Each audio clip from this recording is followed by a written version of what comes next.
بسم اللہ الرحمن الرحیم۔ السلام علیکم پیارے دوستو، آج کی ویڈیو میں جس شخصیت کا تذکرہ ہونے والا ہے، اولیاء اللہ میں اس شخصیت کا بڑا نام اور بڑا مقام ہے۔ یہ پیاری شخصیت ہے حضرت خواجہ حسن بصری رحمۃ اللہ علیہ کی، جن کو علمی مقام و مرتبے کی وجہ سے امام حسن بصری بھی کہا جاتا ہے۔ علمی کمالات کے لحاظ سے آپ رحمۃ اللہ علیہ سرخیل علماء اور اخلاقی و روحانی فضائل کے اعتبار سے تاج الاولیاء تھے۔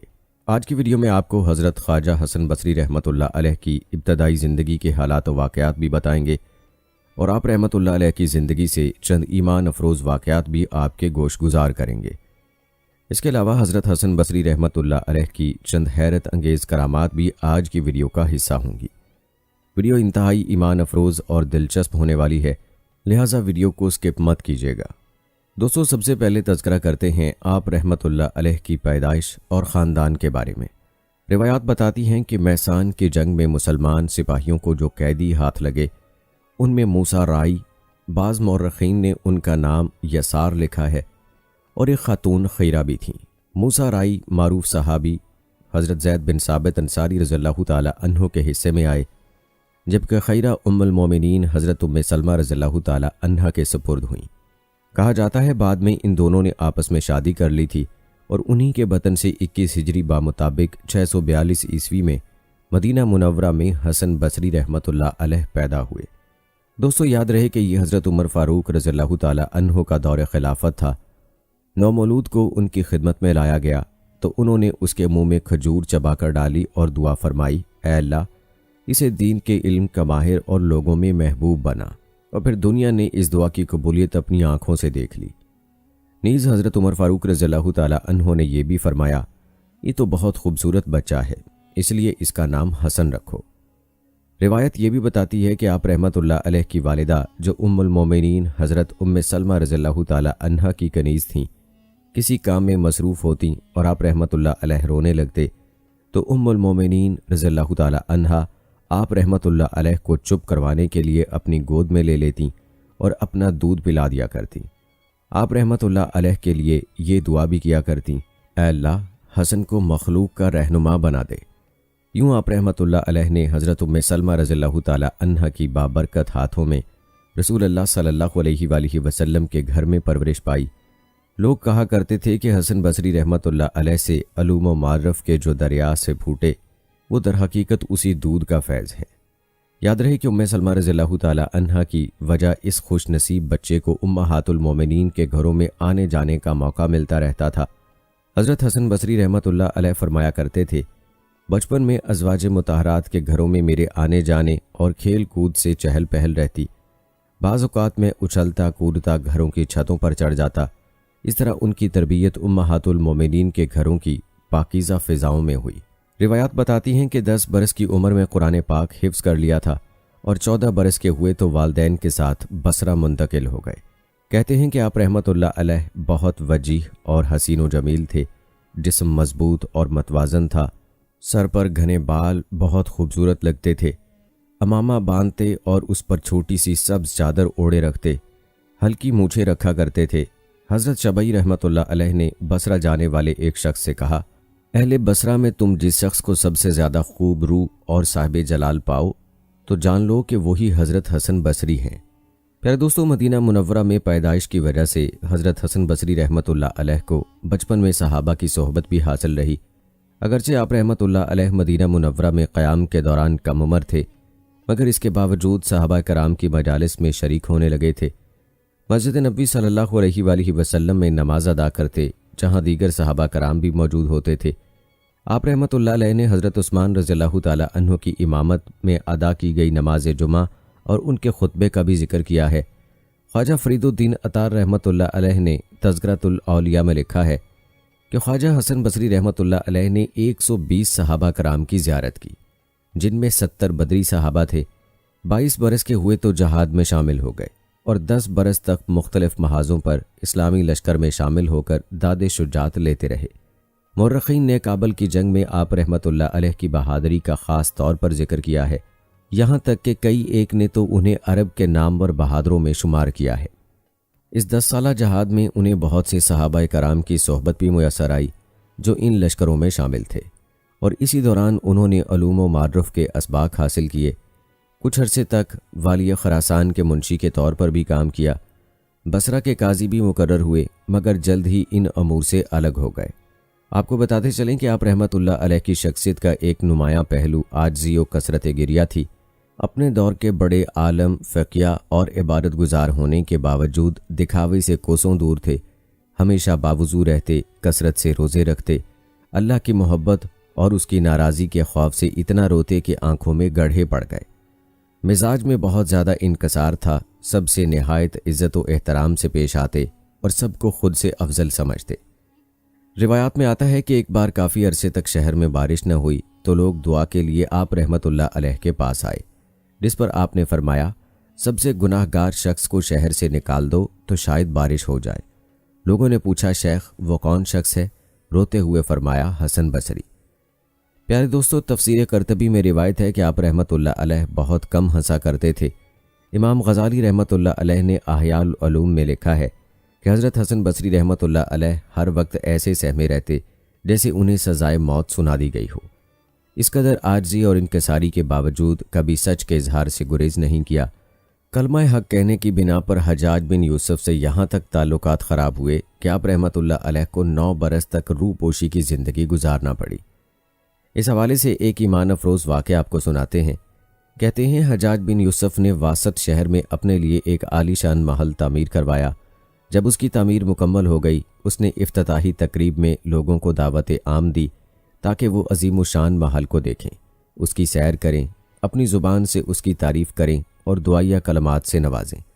حضرت حسن بصری رحمۃ اللہ علیہ کے دل میں خیال آیا کہ اس سنہری موقع کو ہاتھ سے نہ جانے دیا جائے۔ وہ یہ نیت لے کر گھر سے نکلے کہ آج لوگوں کو نصیحت کریں گے، انہیں دنیاوی مال و متاع سے بے رغبتی اختیار کرنے کا درس دیں گے اور جو اللہ تعالیٰ کے ہاں انعامات ہیں انہیں حاصل کرنے کی ترغیب دیں گے۔ جب آپ موقع پر پہنچے تو دیکھا کہ لوگ اس عالی شان اور بلند و بالا محل کے چاروں طرف جمع ہیں اور عمارت کی خوبصورتی پر دل فریفتہ ہیں، اس کی وسعت پر حیران ہیں اور اس کی آرائش و زیبائش سے مرعوب نظر آتے ہیں۔ آپ رحمۃ اللہ علیہ نے لوگوں کو جھنجھوڑتے ہوئے کہا، ہمیں یہ معلوم ہے کہ فرعون نے اس سے زیادہ مضبوط، خوبصورت اور عالی شان محلات تعمیر کیے تھے، لیکن اللہ تعالیٰ نے فرعون کو ہلاک کر دیا اور اس کے محلات کو بھی تباہ و برباد کر دیا۔ کاش حجاج کو یہ بھی معلوم ہو جائے کہ آسمان والے اس سے ناراض ہیں اور زمین والوں نے اسے دھوکے میں رکھا ہوا ہے۔ آپ رحمۃ اللہ علیہ پورے جوش و ولولے سے حجاج کے خلاف برس رہے تھے۔ ان کے منہ سے الفاظ تیروں کی طرح نکل رہے تھے۔ مجمع ان کی شعلہ بیانی پر دم بخود تھا، یہاں تک کہ سامعین میں سے ایک شخص نے حجاج بن یوسف کے انتقامی جذبے سے خوفزدہ ہو کر حضرت حسن بصری رحمۃ اللہ علیہ سے کہا، جناب اب بس کیجئے، اتنا ہی کافی ہے، کیوں اپنے آپ کو ہلاکت کے منہ میں دے رہے ہیں؟ حضرت حسن بصری رحمۃ اللہ علیہ نے اس نیک دل شخص سے کہا، میرے بھائی، اللہ تعالیٰ نے اہل علم سے یہ پیمان لیا ہے کہ وہ ظالم کے منہ پر بغیر کسی خوف کے حق بات کا پرچار کرتے رہیں گے اور کبھی اس راہ وفا میں جفا کا گزر نہیں ہونے دیں گے۔ یہی ہمیشہ حق والوں کا وتیرہ رہا ہے اور یہی فریضہ آج میں ادا کر رہا ہوں۔ کہتے ہیں دوسرے روز حجاج گورنر ہاؤس میں آیا تو اس کا چہرہ غصے سے لال پیلا تھا۔ اس نے غضبناک انداز میں اہل مجلس سے کہا، لکھ لعنت ہے تمہارے وجود پر بزدلو، کمینو، میری آنکھوں سے دور ہو جاؤ۔ کتنی افسوس کی بات ہے کہ بصرے کا ایک غلام ابن غلام مجمع عام میں بے لگام جو جی میں آتا ہے میرے خلاف کہہ جاتا ہے، اور تم میں کوئی بھی ایسا نہیں جو اس کی زبان کو روکے۔ شرم کرو، حیا کرو۔ اے گروہ بزدلان، کان کھول کر سنو، اللہ کی قسم اب میں اس کا خون تمہیں پلا کر رہوں گا۔ اسے آج ایسی عبرتناک سزا دوں گا کہ دنیا حیران رہ جائے گی۔ پھر اس نے تلوار اور چمڑے کی چادر منگوائی، یہ دونوں چیزیں فوراً اس کی خدمت میں پیش کر دی گئیں۔ اس نے جلاد کو بلایا، وہ پلک چھپکتے ہی سامنے آ کھڑا ہوا۔ پھر پولیس کو حکم دیا کہ حسن بصری کو گرفتار کر کے لایا جائے۔ پولیس تھوڑی ہی دیر میں انہیں پکڑ کر لے آئی۔ منظر بڑا ہی خوفناک تھا، ہر طرف دہشت پھیلی ہوئی تھی، لوگوں کی نظریں اوپر اٹھی ہوئی تھیں، ہر شخص مخموم تھا، دل کانپ رہے تھے۔ جب حضرت حسن بصری رحمۃ اللہ علیہ نے تلوار، جلاد اور چمڑے کی چادر کو دیکھا تو وہ زیر لب مسکرائے اور کچھ پڑھنا شروع کر دیا۔ جب وہ حجاج کے سامنے آئے تو ان کے چہرے پر مومن کا جاہ و جلال، مسلمانوں کی شان و شوکت اور مبلغ کی آن بان کا عکس نمایاں تھا۔ جب حجاج بن یوسف نے ان کی طرف دیکھا تو اس پر ہیبت طاری ہو گئی، غصہ کافور ہو گیا اور بڑی دھیمی آواز میں کہا، ابو سعید میں آپ کو خوش آمدید کہتا ہوں، آئیے تشریف رکھیے۔ یاد رہی ابو سعید حسن بصری رحمۃ اللہ علیہ کی کنیت ہے۔ کہنے لگا میرے قریب بیٹھیں۔ آپ بیٹھنے لگے تو کہا ذرا اور قریب ہو جائیں، یہاں تک کہ انہیں اپنے ساتھ تخت پر بٹھا لیا۔ لوگ یہ منظر حیرت، استعجاب اور خوف کے ملے جلے جذبات سے دیکھ رہے تھے۔ جب حضرت حسن بصری رحمۃ اللہ علیہ بڑے اطمینان سے تخت پر بیٹھ گئے تو حجاج نے ان سے دینی مسائل دریافت کرنے شروع کر دیے۔ حضرت حسن بصری رحمۃ اللہ علیہ ہر سوال کا جواب بڑی دل جمعی، سحر بیانی اور عالمانہ انداز میں دیتے رہے۔ حجاج بن یوسف ان کے جوابات سے بہت متاثر ہوا اور کہنے لگا، ابو سعید تم واقعی علماء کے سردار ہو۔ پھر قیمتی عطر منگوایا اور ان کی داڑھی کو محبت بھرے انداز میں لگا کر الوداع کیا۔ جب حضرت حسن بصری رحمۃ اللہ علیہ دربار سے نکلے تو حجاج کا دربان بھی ان کے پیچھے ہو لیا۔ تھوڑی دور جا کر اس نے کہا، اے ابو سعید، حجاج نے آج آپ کو کسی اور غرض سے بلوایا تھا، لیکن اس کی طرف سے یہ حسن سلوک دیکھ کر میں دنگ رہ گیا۔ مجھے ایک بات بتائیں، جب آپ گرفتار ہو کر دربار میں تشریف لائے تھے، آپ نے تلوار، جلاد اور چمڑے کی چادر کو دیکھا تو آپ کے ہونٹ حرکت کر رہے تھے، وہ آپ کیا پڑھ رہے تھے؟ حضرت حسن بصری رحمۃ اللہ علیہ نے فرمایا، میں نے اس وقت یہ دعا کی تھی، الہی تم مجھ پہ کی گئی نعمتوں کا والی ہے، ہر مصیبت کے وقت میرا ملجا و ماوا ہے، الہی ساری مخلوق کے دل تیرے قبضے میں ہیں، الہی حجاج کے غصے کو میرے لیے ٹھنڈا اور سلامتی والا کر دے، جس طرح تو نے اپنے خلیل ابراہیم علیہ السلام پر آگ کو ٹھنڈا اور سلامتی والا کر دیا تھا۔ میری دعا کو اللہ تعالیٰ نے قبول کیا اور حجاج کا غصہ محبت میں بدل گیا۔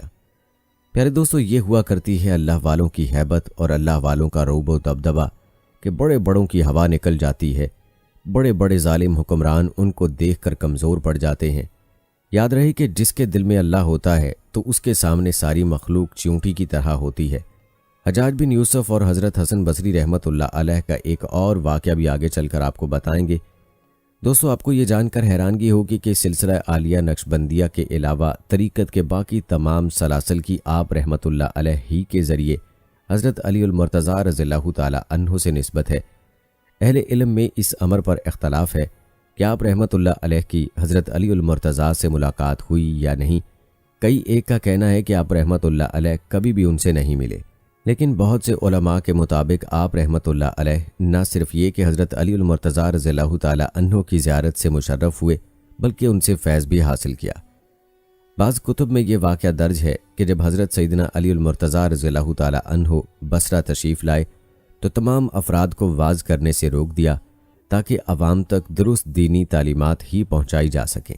تاہم صرف حضرت حسن بصری رحمۃ اللہ علیہ کو واعظ کا سلسلہ جاری رکھنے کی اجازت دی گئی۔ اس موقع پر معلومات کے لیے حضرت علی رضی اللہ تعالی عنہ حلیہ بدل کر آپ رحمۃ اللہ علیہ کی مجلس واعظ میں شریک ہوئے، اور جب واپس جانے لگے تو حضرت حسن بصری رحمۃ اللہ علیہ نے انہیں پہچان لیا اور ان سے مصافحے اور ملاقات کی سعادت حاصل کی۔ پیارے دوستو، اگر بات کی جائے آپ رحمۃ اللہ علیہ کے علمی مقام کی تو ہر دور کے علماء نے امام حسن بصری رحمۃ اللہ علیہ کو تفسیر، حدیث، فقہ اور طریقت میں امام تسلیم کیا ہے۔ بلال بن ابی بردہ رحمۃ اللہ علیہ فرمایا کرتے تھے، میں نے حسن بصری سے زیادہ کسی کو صحابہ کرام سے مشابہ نہیں پایا۔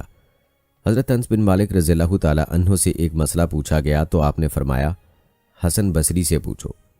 حضرت امام محمد غزالی رحمۃ اللہ علیہ کا ارشاد گرامی ہے، امام حسن بصری رحمۃ اللہ علیہ فصاحت و بلاغت کے اعلیٰ ترین مقام پر فائز تھے، ان کی زبان سے حکمت کے پھول جھڑتے تھے۔